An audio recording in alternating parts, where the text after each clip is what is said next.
Good morning dear student, Mayur school के इस YouTube channel पर आपका हार्दिक स्वागत है।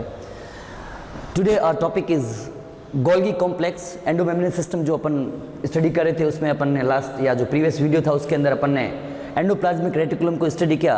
Today our topic is Golgi complex. It is also called as Golgi body और also called as Golgi apparatus, और लिपोकॉन्ड्रिया भी इसी को ही बोलते हैं। लिपोकॉन्ड्रिया भी इसी का ही नाम है।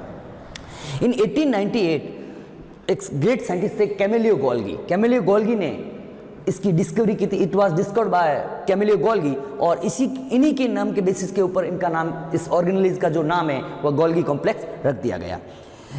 ये इसकी अकरेंस देखें, it is present in all eukaryotic cell, present in all eukaryotic cell, all eukaryotic cell के अंदर ये प्रेजेंट होते हैं।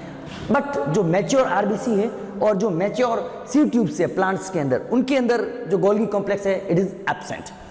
फिर अगर अपन बात करें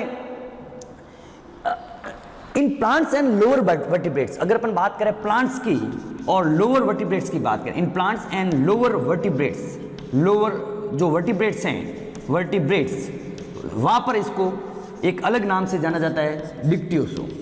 क्या बोलते हैं उसको? डिक्टियोसोम बोलते हैं। In plants and lower vertebrates it is also called as dictyosome. Lipochondria भी इसी का ही नाम है, because it is made up of lipids and proteins की वजह से इसका नाम रखा गया है। फिर अगर बात करें इसकी शेप, साइज, शेप, नेक्स्ट जो अपना इसी में मैं टॉपिक वाइज बता देता हूं, शेप, साइज एंड नंबर। क्या टॉपिक रहेगा अपना? Shape, size and number. अगर अपन इसकी साइज की बात करें, सबसे पहले मैं बात करता हूं साइज की। Dear friends, very very important data है, ध्यान रखना। साइज की बात करें, it is 0.5 to 1 micrometre, 0.5 to 1 micrometre, 0.5 से 1 माइक्रोमीटर के करीब इसका जो साइज रहता है। लेकिन ग्लैंडुलर और जो नर्व सेल्स है, अगर बात करें अपन ग्लैंडुलर सेल की, किसकी बात करें? ग्लैंडुलर सेल की, ग्लैंडुलर सेल की बात करें, या अगर अपन नर्व सेल की बात करें, नर्व सेल की बात करें, तो इन सेल्स के अंदर जो इसका साइज जो होता है वो क्या होता है?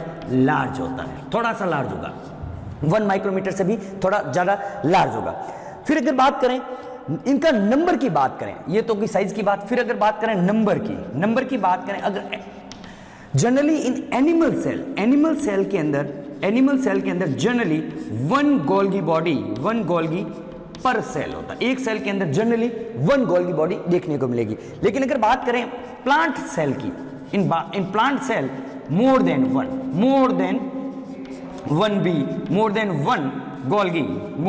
Golgi per cell. एक सेल के अंदर एक से अधिक गोल्गी भी रहती है, किसके अंदर? प्लांट के अंदर।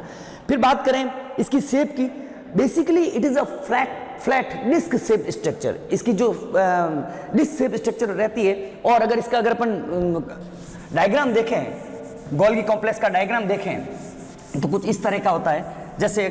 जैसे सपोज मैं कह रहा हूं इट इज न्यूक्लियर मेम्ब्रेन। ये क्या है dear friends? It is nucleus. ये न्यूक्लियस है और ये है प्लाज्मा मेम्ब्रेन। ये क्या है? Plasma membrane. इसकी बेसिकली 2 फेस होती है, एक तो होती है फॉर्मिंग फेस और एक होती है सिस फेस। अगर फॉर्मिंग फेस की बात करें तो कुछ इस प्रकार से ये कुछ स्ट्रक्चर्स आपको देखने को मिलेगी, कुछ इस प्रकार से flat tube like structures are there. ये जो है लगभग अपन ईआर की तरह ही इसकी स्ट्रक्चर देखने को मिलती है, सिस्टनी। और जो इसकी जो फेस, अगर अपन बात करें कि जो फेस न्यूक्लियस की तरफ होती है, जो फेस ये न्यूक्लियस की जो तरफ फेस है, मतलब इट हैज 2 फेस। अगर यहाँ पे एक टॉपिक ही डाल दो, इट हैज 2 फेस। एक तो होगी टुवार्ड्स न्यूक्लियस, एक कहाँ होगी? टुवार्ड न्यूक्लियस, और एक होगी डियर फ्रेंड्स टुवार्ड्स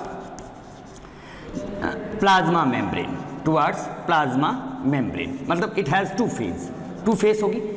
एक फेस होगी न्यूक्लियस की तरफ और एक फेस किसकी तरफ होगी? प्लाज्मा मेम्ब्रेन की तरफ। जो न्यूक्लियस की तरफ फेस है, it face is called as convex face, cis face और फॉर्मिंग फेस। इसको क्या बोलते हैं? Convex face. It is also called as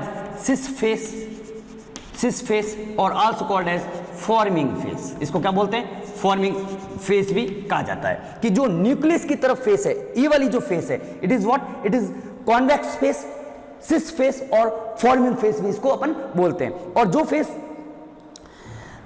plasma membrane की तरफ है, जो फेस प्लाज्मा मेम्ब्रेन की तरफ है, it is called as concave face, इसको अपन कॉनकेव फेस भी बोलते हैं, या इसी को अपन फॉर मैचुरेशन फेस भी बोलते हैं, मैचुरेशन फेस भी बोलते हैं, मैचुरेशन फेस भी इसी का ही नाम है। और ट्रांस फेस भी क्या है डियर फ्रेंड्स, इसी का ही नाम है। क्या कहा अपन ने कि गोल्गी कॉम्प्लेक्स के दो फेस होते हैं, एक फेस जो न्यूक्लियस की तरफ है which is present toward nucleus which is called as convex face, और सिस फेस और फॉर्मिंग फेस, इसी को क्या बोलते हैं, कॉन्वेक्स फेस बोलते हैं, सिस फेस बोलते हैं और फॉर्मिंग फेस बोलते हैं।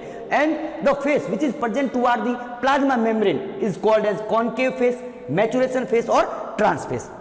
फिर डियर फ्रेंड्स अगर बात करें कि इसकी स्ट्रक्चर के अंदर अगर देखें कि जो सिस फेस और ट्रांस फेस की स्ट्रक्चर देखें, तो सिस फेस और ट्रांस फेस की जो स्ट्रक्चर है it is totally dissimilar to each other, लेकिन इनकी जो कैविटीज जो होती है इट इज इंटरकनेक्टेड, एक दूसरे से क्या रहेगी, अटैच रहेगी। देन अगर बात करें जैसे एंडोप्लाज्मिक रेटिकुलम में अपन ने स्टडी किया था कि endoplasmic reticulum is made up of 3 type of structures, one is cisternae, another is vesicles and third one is tubules. तो गोल्गी कॉम्प्लेक्स में भी अपन को 3 तरह के स्ट्रक्चर्स देखने को मिलेगी, one is called as cisternae, one is called as cisternae, second is tubules and the third one is vesicles, third one is vesicles. अगर बात करें सिस्टर्नी क्या है, cisternae is a unbranch non branch structure like this, cisternae कुछ इस तरीके से देखने को मिलेगी अपन को। ट्यूब्यूल्स की बात करें, ट्यूब्यूल्स कुछ इस तरह के देखने को मिलेंगे, जैसे उसके अंदर होते हैं एंडोप्लाज्मिक रेटिकुलम के अंदर उसी तरह की स्ट्रक्चर इसमें ही देखने को मिलेगी। वेसिकल्स कुछ droplet like structures are there. फिर बात करें अगर अपन इसके केमिकल कंपोजिशन की बात करें, केमिकल कंपोजिशन की अगर बात करें it is made up of lipoprotein. किससे बना होगा डियर फ्रेंड्स, लिपोप्रोटीन, मतलब it is made up of lipid and protein से मिलकर जो है गोल्गी कॉम्प्लेक्स बना होता है। लिपिड और प्रोटीन होता है। अगर लिपिड का इसके अंदर कंपोजिशन देखें 40% तो होता है इसके अंदर लिपिड और 60% क्या होता है, फैट या प्रोटीन होता है। फैट 40% और लिपिड 40% होगा और प्रोटीन जो होगा वो इसके अंदर 60% होगा। फिर बात करें लास्ट कि गोल्गी कॉम्प्लेक्स के फंक्शंस क्या क्या है, it is very important data.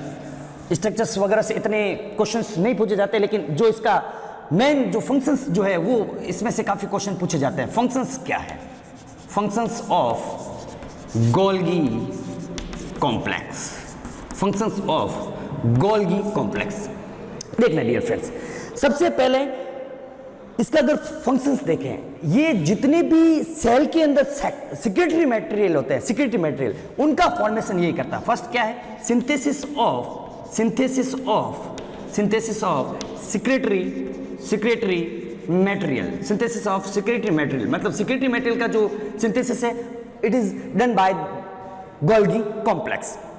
Then अगर बात करें गोल्गी कॉम्प्लेक्स और एंडोप्लाज्मिक रेटिकुलम का जो रिलेशन है वो काफी बेटर है, मतलब गोल्गी कॉम्प्लेक्स और एंडोप्लाज्मिक रेटिकुलम का जो फंक्शन है एक दूसरे से काफी अटैच्ड है। अपन सब जानते हैं कि रफ एंडोप्लाज्मिक रेटिकुलम की सरफेस के ऊपर राइबोसोम्स अटैच होते हैं। Due to the presence of ribosome, rough endoplasmic reticulum is involve in protein synthesis. तो जो एंडोप्लाज्मिक रेटिकुलम के अंदर प्रोटीन का फॉर्मेशन हुआ वो गोल्गी कॉम्प्लेक्स से होते हुए सेल से ट्रांसफर होता है, ध्यान रखना। फिर बात करें कि it is the main site for the synthesis of glycoprotein and glycolipid. It is the main site for synthesis of glycoprotein and glycolipid. It is the main site for synthesis of glycoprotein and glycolipid. Third one बात करें, lysosome formation में भी help करता है, इन lysosome formation. Lysosome के formation में भी कौन हेल्प करता है, गोल्गी कॉम्प्लेक्स हेल्प करता है। सेल प्लेट के फॉर्मेशन के अंदर जो सेल प्लेट बनती है during cell division, cell plate formation में भी कौन हेल्प करता है, गोल्गी कॉम्प्लेक्स हेल्प करता है। And one of the important, आप लोगों ने स्पर्म की स्ट्रक्चर देखी होगी डियर फ्रेंड्स। स्पर्म की जो स्ट्रक्चर होती है कुछ इस तरह की स्पर्म की स्ट्रक्चर देखने को मिलती है। जूलॉजी आगे जब अपन पढ़ेंगे तब बताऊंगा। स्पर्म के हेड के ऊपर structure is there which is called as acrosome. Acrosome क्या करता है, ड्यूरिंग फर्टिलाइजेशन एग मेम्ब्रेन को डिसॉल्व करने का काम करता है। तो जो एक्रोसोम का फॉर्मेशन होता है, एक्रोसोम का फॉर्मेशन में भी कौन हेल्प करता है? गोल्गी कॉम्प्लेक्स हेल्प करता है। It is very important. Acrosome के फॉर्मेशन में कौन हेल्प करता है? Golgi complex. लाइसोसोम भी है, वो अपन लाइसोसोम जो नेक्स्ट टॉपिक रहेगा उसमें अपन डिस्कस करेंगे। और अगर बात करें कार्टिलेज, जो भी कार्टिलेज जो होती है अपनी बॉडी के अंदर, जो कार्टिलेज है, कार्टिलेज के फॉर्मेशन में भी कौन हेल्प करता है? गोल्गी कॉम्प्लेक्स हेल्प करता है। तो डियर फ्रेंड्स, ये कुछ स्पेसिफिक फंक्शन थे, मैं रिवाइज कर लेता हूं कि और functions are very very important for Golgi complex. Functions क्या है गोल्गी कॉम्प्लेक्स के? फर्स्ट है कि जितने भी सेल के अंदर सेक्रेटरी मटेरियल होते हैं उनका सिंथेसिस या उनका फॉर्मेशन है वो कौन करता है? गोल्गी कॉम्प्लेक्स करता है। It is the main site for the synthesis of glycoprotein and glycolipid. Glycoprotein और ग्लाइकोलिपिड के सिंथेसिस में जो मेन रोल है वो किसका रहता है? गोल्गी कॉम्प्लेक्स का रहता है। लाइसोसोम के फॉर्मेशन में, जिसको अपन सुसाइडल बैग भी बोलते हैं, लाइसोसोम के फॉर्मेशन में कौन हेल्प करता है? गोल्गी बॉडी हेल्प करता है। और सेल डिवीजन जब साइटोकाइनेसिस होता है, उसके बाद जब सेल अलग अलग होती है तो वहां पे सेल प्लेट के फॉर्मेशन में कौन हेल्प करता है? सेल प्लेट के फॉर्मेशन में भी गोल्गी कॉम्प्लेक्स हेल्प करता है। स्पर्म के अंदर जो एक्रोसोम होता है which is helpful in dissolution of egg membrane, उसके अंदर हाइलुरोनिडेज एंजाइम्स होते हैं, वो अपन नेक्स्ट डिस्कस करेंगे। एक्रोसोम के फॉर्मेशन में भी कौन हेल्प कर देगा? गोल्गी कॉम्प्लेक्स हेल्प करता है। और कार्टिलेज जो होती है उनके फॉर्मेशन में भी जो हेल्पफुल है वो गोल्गी कॉम्प्लेक्स हेल्पफुल है। तो डियर फ्रेंड्स, नेक्स्ट वीडियो के अंदर अपन एंडोमेम्ब्रेन सिस्टम का जो थर्ड पोर्शन है लाइसोसोम, उसको डिस्कस करेंगे। Thank you very much.